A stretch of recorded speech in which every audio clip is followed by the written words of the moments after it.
आज मैया यशोदा अपने लाला को अपने हाथ से स्नान कराती है, पीतांबर धारण कराती है, सुंदर मोर के पंख को धारण कराती है, कमर के पेटुका को धारण कराती है, सुंदर सुंदर चंदन को लगाती है। भगवान कृष्ण ने कहा, मां आज तू मेरा इतना श्रृंगार कर रही है, क्या बात है? अरे अभी अभी तो मुझे गौ चराने के लिए जाना है ना। मैया यशोदा ने कहा, लाला अब 2-4 दिन के लिए गौ को चराना छोड़ देना, क्योंकि अब 2-4 दिन के लिए तू बाहर जा रहा है। कन्हैया ने कहा, मां बाहर जा रहा हूं,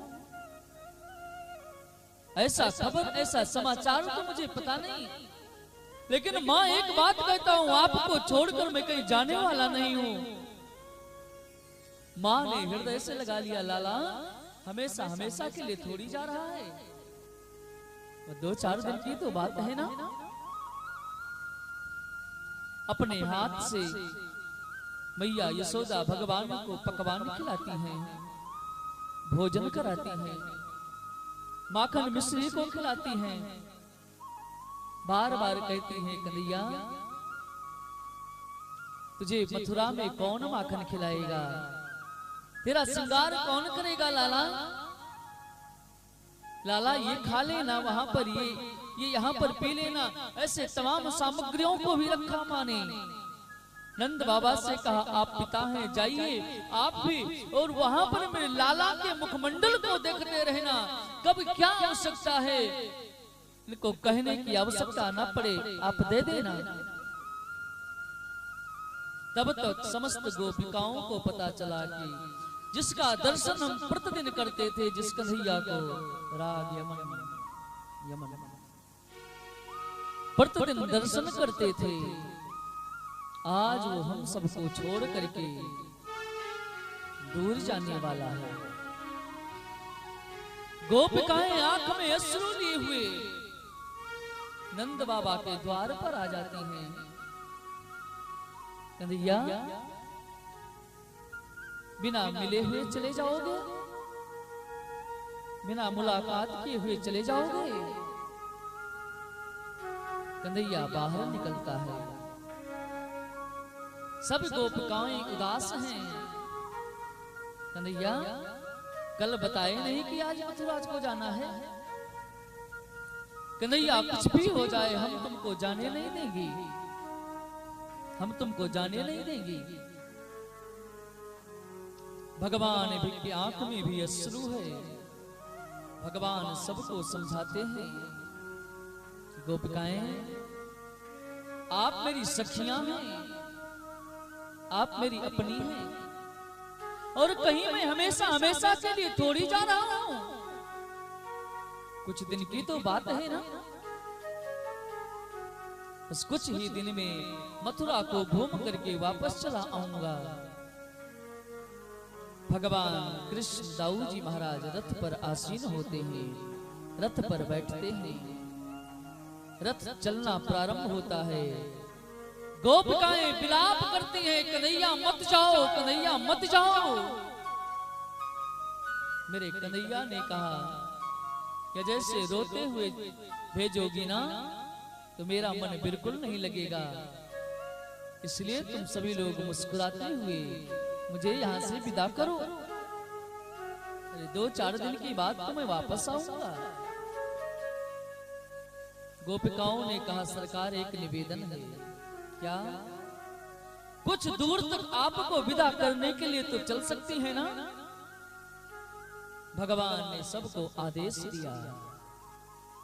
आगे आगे रथ धीरे धीरे चलता है, पीछे पीछे गोपिकाएं विलाप करते हुए, आंख में अश्रु लिए हुए, उदास मन से चलती हैं। कन्हैया याद करोगे ना? अरे कान्हा तेरे बिना एक क्षण भी हम जीवित नहीं रह सकती।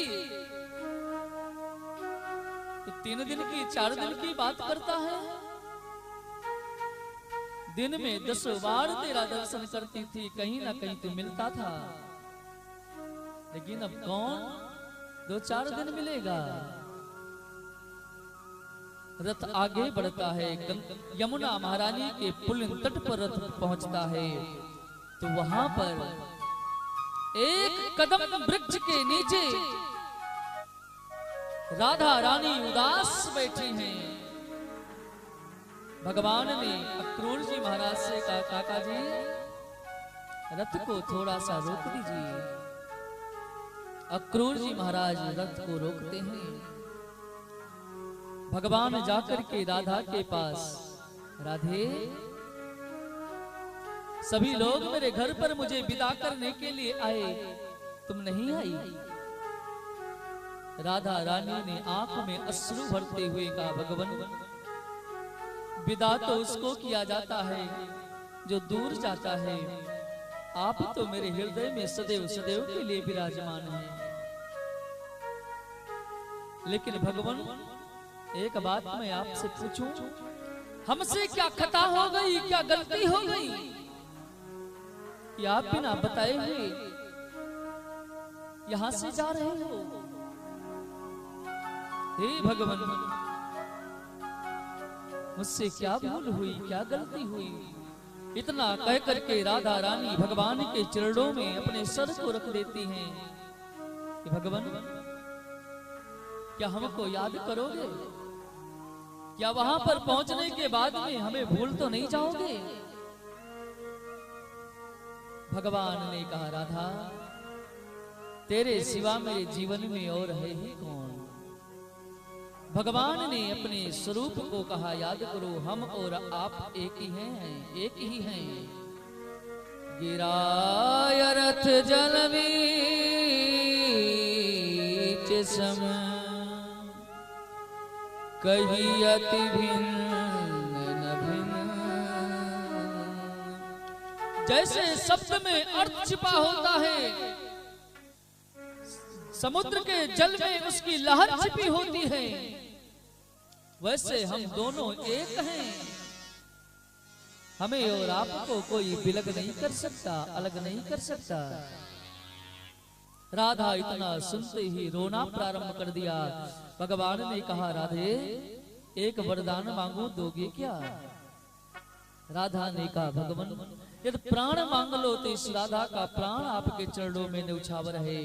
भगवान ने कहा, राधा एक वचन दो, क्या? कि हम जाएं तो तुम मुस्कुराते हुए मुझे भेजो, तुम्हारे आंख में अश्रु नहीं आना चाहिए।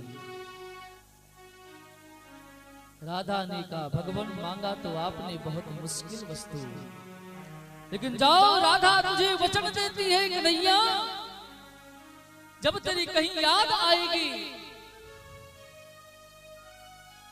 तुम एकांत में बैठ करके अंतरात्मा में रो लोगी, लेकिन तेरे वियोग में अपने अश्रु को बाहर नहीं आने दूंगी। मैं तुझे वचन देती हूँ, लेकिन कन्हैया तुझे भी एक वचन देना पड़ेगा। क्या? वहां जाने के बाद में मुझे भूल मत जाना, इन गोपिकाओं को भूल मत जाना। मैया यशोदा के हाथ से खाए हुए मक्खन को भूल मत जाना, यमुना के तट के पुलिन को भूल मत जाना, यहाँ के गौए को भूल मत जाना। और गोपिकाएं राधा